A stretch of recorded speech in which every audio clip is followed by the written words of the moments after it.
it's Christine Grace. Welcome back to my channel. Today is another reaction video. Like the video on your way in. Let's get straight into it. So I am reacting to a video sent in by one of you lovely people. So this is just a reminder, if you have a video that you'd be interested in hearing my thoughts or take on, then you can send videos over to me via email is my preferred method, but I do have social media accounts as well. It just might take me longer to get round to them. On that note, let's get straight into this one. Let's play pretend, but not that Disney foolishness you grew up on. What if tomorrow every man on this planet just stopped working? No construction, no trucking, no lights, no food, no defense, 30 days, no men. Would the world go boss its way to survival? Or would it collapse under its own attitude? Let's find out. Everyone loves to say, we're all equal. Cute idea. Reality check? Infrastructure doesn't care about feelings. It cares about who shows up. Let's see who that is. 97% construction, men. 96% truck drivers, men. 95% utility workers, men. I feel like these numbers are even skewed themselves. I feel like they say there's like 5% of utility workers that are women, but realistically, I don't even think it's that. 92% military, men. But I'm sure if you looked at frontline, it would be like 99.9% men. That 92% is based off everyone who works in the military. 79% law enforcement, men. 93% trash collectors, men. 88% software engineers, men. So yeah, TikTok influencers aren't gonna fix the power grid. You unplug these men, your Wi-Fi, your DoorDash, your Netflix and chill, dead on arrival. These jobs aren't glamorous. No filters, no ring lights, no hashtag Monday motivation. Just back pain, busted knuckles, and overtime. These guys build your roads, keep your lights on at 3 a.m. and patch up water mains while you dream about becoming a millionaire influencer. And guess what? Nobody thanks them. But without them, everything stops. So what happens when the men disappear?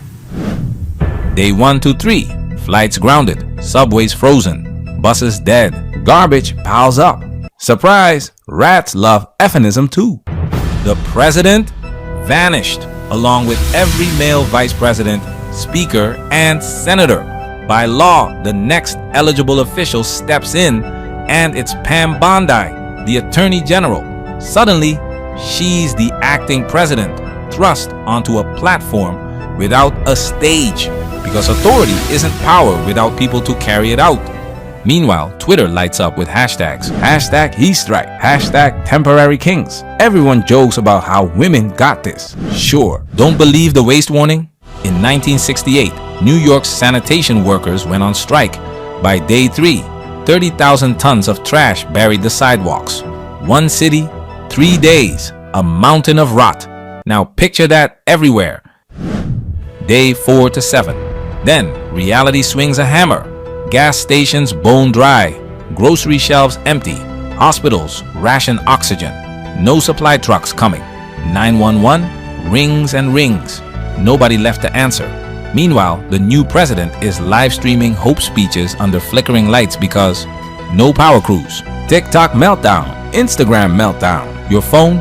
A brick with anxiety. Here's a reality check. Back in 2022, Canada lost just 10% of its truck drivers because of a vaccine mandate. Within days, grocery shelves in Alberta were bare. The premier called it a crisis. Now picture all the drivers gone. Not 10%, 100%, and it's only day 4. By day 10, what's coming to mind for me right now, what's really interesting, is that I think it was in Iceland. I covered a story probably 2 years ago now. All of the women went on strike and it made practically no difference to their society whatsoever. And it's just crazy that that was in a whole country and it made no difference to the effectiveness of anything to do with the function of the country. However, for just a few days, you know, men stop working in a specific area and it affects the whole country, if not, you know, a large area of the country. It's pitch black, literally and mentally. Rolling blackouts, sewage bubbling in the streets, faucets coughing sludge. Your fridge, dead. Your phone, dead. Hope, deader. And if you think this is doomer fiction, think again. In 2021, Texas froze for just 4 days. 200 plus people died from my word. hypothermia, carbon You don't hear about this stuff. monoxide poisoning, house fires, and burst pipes flooding entire neighborhoods. One winter storm, one grid failure, $18 billion in damage. Now imagine the power never comes back on because the men who fix it aren't there. The same people who mocked the patriarchy are now bartering stale granola for clean water. Day 20. Society's mask rips off. Looting at brunch time. Cops outnumbered. Some officers just don't come back. Fires rage in abandoned stores and apartment blocks. No firefighters to knock them down. Chemical spills, gas leaks, explosions. No hazmat crews left to contain it. Small neighborhoods barricade streets, arming themselves with bats and kitchen knives. Remember Hurricane Katrina? Looters stripped stores bare while rescue teams risked their lives in waist-deep water. That chaos cost over $125 billion in damages and took years to rebuild. And that was just one city, one storm for a few days. Now picture that same raw desperation, but spread across an entire country with no rescue teams coming this time. The same people who said men are replaceable now whisper, where did all the good men go? Day 30. No power, no trucks, no water, no law. The rich run to bunkers, hoping diesel and canned beans outlast desperation. The rest huddle around candles in moldy apartments, whispering prayers for daylight. Cities become tombs. Disease creeps through flooded basements and rat-infested streets. Bodies go unburied, just like during the 1918 Spanish flu, when so many died so fast that coffins ran out and mass graves were dug in city parks. In that pandemic alone, over 50 million people died worldwide, partly because infrastructure buckled under so many sick and dead. Now imagine a modern world. Phones dead, no heat, no clean water, no strong backs left to bury the fallen. Civilization didn't pause, it collapsed. And in the deafening silence, one truth survives. Comfort was built on discipline. Discipline was built on sacrifice. And sacrifice was built by the same men you forgot to thank. See, masculine labor built the modern world. Masculine energy keeps it breathing. In 2018, when California's deadliest wildfires erupted, over 8,500 fires scorched nearly 2 million acres, destroyed 24,000 structures, and killed more than 100 people, all while thousands of male firefighters, utility linemen, and helicopter crews fought day and night to stop them.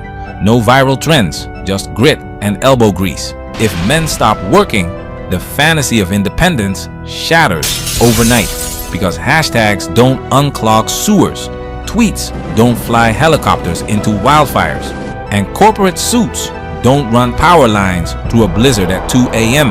Men do, the kind who show up, shut up, and carry it all while you scroll in comfort. But what do they get for this? Mockery, blame, told they're toxic. You know, I think there's so many men that just get unnoticed, and you can tell just from their responses.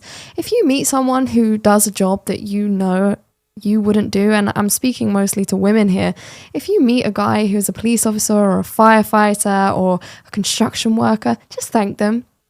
Just say thank you for what you do. You don't have to say anything else. Go about your day.